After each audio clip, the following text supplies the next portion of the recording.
અત્યારનો જે આ સમય,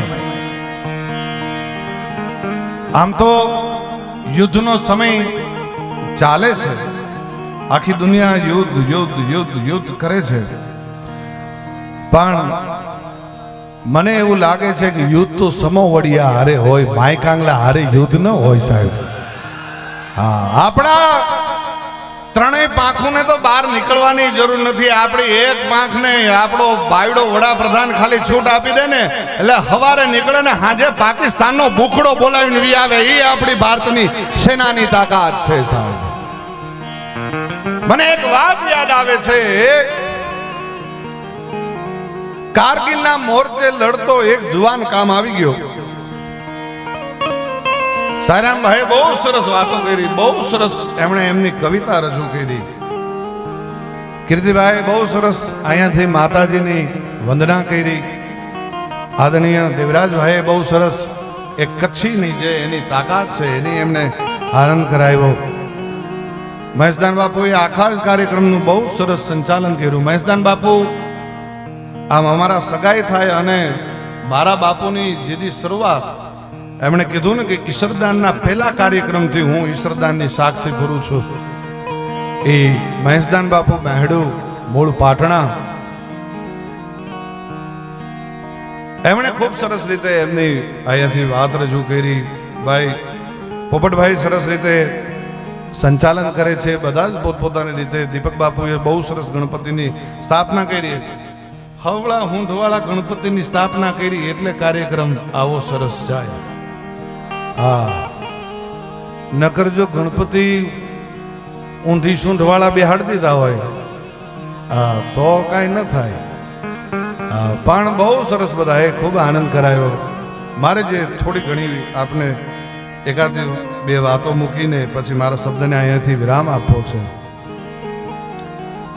કારગિલના મોરચે લડતો એક જુવાન કામ આવી ગયો. ટૂંકમાં મારે વાત કરવી છે એટલે હું ટૂંકમાં વાત કરું. નિલેશભાઈ મારે મનડાના મીઠા એને કચ્છમાંથી અહીંયા આવતા દીઠા. નિલેશભાઈ મારે જગમગ.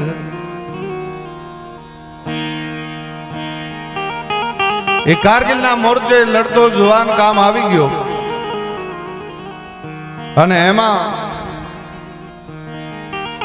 એના પત્ની છે પોતાના હવા મહિનાના દીકરાને હિચકે હિચોળતી હિચોળતી હાલડા ગાતી જાય છે. અને એમાં કલેક્ટર સાહેબને સરકાર તરફથી હુકમ કરવામાં આવ્યો કે શહીદના પત્નીને 50,000 રૂપિયાનો વળતરનો ચેક આપવામાં આવે. એટલે કલેક્ટર સાહેબ ગામના પાદરે આવ્યા છે. ગામના પાદરે આવ્યા એટલે ત્યાં તલાટીથી લઈને સરપંચથી લઈને બધા કલેક્ટરની સમક્ષ હાજર થયા છે. કલેક્ટર સાહેબે કીધું કે જે શહીદ છે એમના પત્નીને અહીંયા સુધી બોલાવો. એટલે ગામના માણસોએ કીધું કે હજી સાહેબ 12 દિવસ નથી થયા, આપણે ત્યાં સુધી જવું પડે. એટલે કલેક્ટર સાહેબ પોતે ત્યાં એમના ઘરે પધારે છે. એ 18 વર્ષની કંકુલની લોળ જેવી દીકરી છે. એ પોતે પોતાના દીકરાને હિચોળતી હિચોળતી હાલડા ગાતી જાય છે. એટલે ખબર પડી કલેક્ટર સાહેબ આવ્યા એટલે યોગ્ય આસન આપ્યું. કલેક્ટર સાહેબ બેઠા, બધા માણસો બેઠા. કલેક્ટર સાહેબે વાતની શરૂઆત કરી.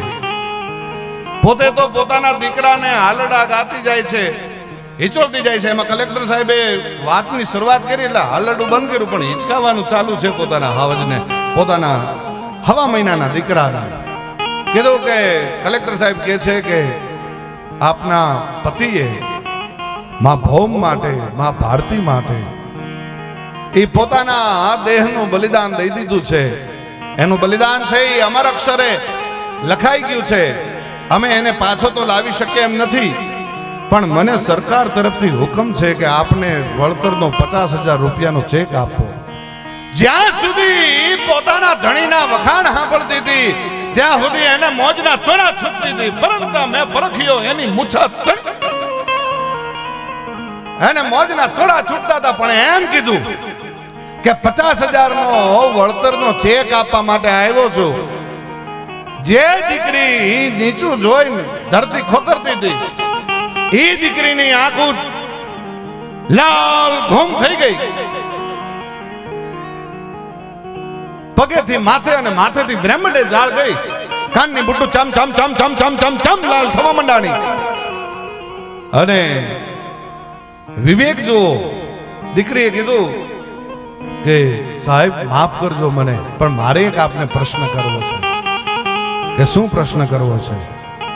કે મારો ધણી કોના માટે કામ આવ્યો? કે માં ભૌમ માટે, આપણા દેશ માટે, માં ભારતી માટે કામ આવ્યો.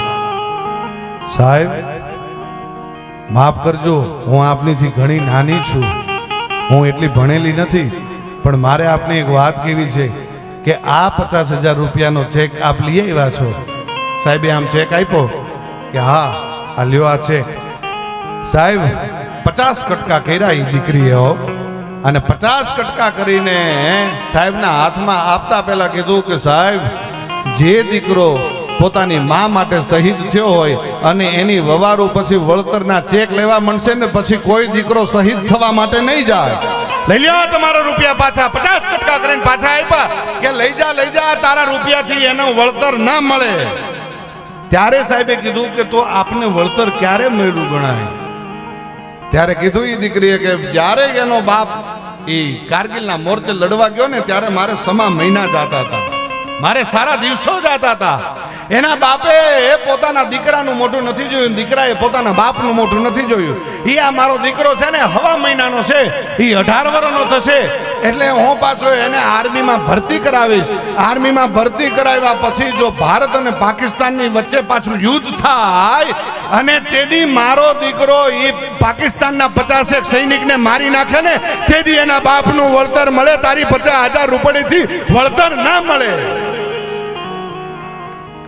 સાહેબ તો મને એવું લાગે છે કે ઈ કારગિલના મોરચે લડતો જુવાન એને 2000ની સાલ ને અત્યારે 25 ઈ દીકરો 25 વર્ષનો થઈને પાછો આર્મીમાં ઈ ભરતી થઈ ગયો હોવો જોઈએ ને. અત્યારે જે બાકા ઠીક બોલાવે છે તેથી પાકી વાત છે કે ઈ આર્મીમાં વયો ગયો હોય ને આ 26 જણાને જે મારી નાખ્યા છે. પણ હું તો એને એમ કહું છું કે સરકારે એને શહીદનું બિરુદ આપવું જોઈએ. સાહેબ એ 26 ને શહીદનું બિરુદ મળવું જોઈએ. અને આપણો ભાઈડો વડાપ્રધાન છે સાહેબ, હા ઈ 1 કરોડ ટકા પાકિસ્તાનને રાતે હુવા નહીં દે અને ત્યાં સુધી પોતે નહીં હુવે સાહેબ. હા કેટલા ખુટ્ટલ છે. કાલે હજી અમેરિકા દ્વારા કેવડાવે છે સીઝફાયર કરો, અમારે સમાધાન માટે બેસવું છે, અને પાછા ઈના ઈ જ ખૂટલો કલાક 1.5 કલાકમાં પાછી ત્યાંથી ફાયરિંગો કરે છે. આ તો ખૂટલાઈનો દેશ છે સાહેબ. પણ મારા બાપુ ઉપર જેની અસીમ કૃપા, એ માતાજીની તો અસીમ કૃપા અમારી ઉપર, હોનભાઈ માની માનતાના દીધેલા મારા બાપુ, માની તો અસીમ કૃપા, પણ હનુમાનજી મહારાજની પણ અમારી ઉપર અસીમ કૃપા ઉતરી છે. હું કાયમ એમ કહું છું, આજ અહીંયાથી અમે બાપુ એવોર્ડ આપતા હતા ત્યારે અમને ગર્વ થતો હતો કે સાહેબ હું પરમાત્માને, માતાજીને, મોગલને હું આભાર વ્યક્ત કરતો હતો અને હું મનોમન હું એવી પ્રાર્થના કરતો હતો કે હે માં, હે માતાજી, હે મોગલ, મને કાયમ મારા જેટલા જન્મ બાકી હોય એટલા જન્મ મને જનેતા તરીકે મારી જનકબા મારી માં દેજે અને મને બાપ તરીકે ઈશ્વરદાન ગઢવી દેજે, બાકી મને કોઈ ન ગમે. અને ઈશ્વરદાન જેવો બાપ ન મળ્યો હોત, જનકબા જેવી જનેતા ન મળી હોત તો આ બ્રિજરાજ દાનનું દુનિયામાં પાંચ્યું ન આવતું હોત. આ તો મા બાપ થકી જમાવટ છે. ત્યારે ઈ ઈશ્વરદાનજી હનુમાનજી મહારાજને રીઝવવા બેહે ત્યારે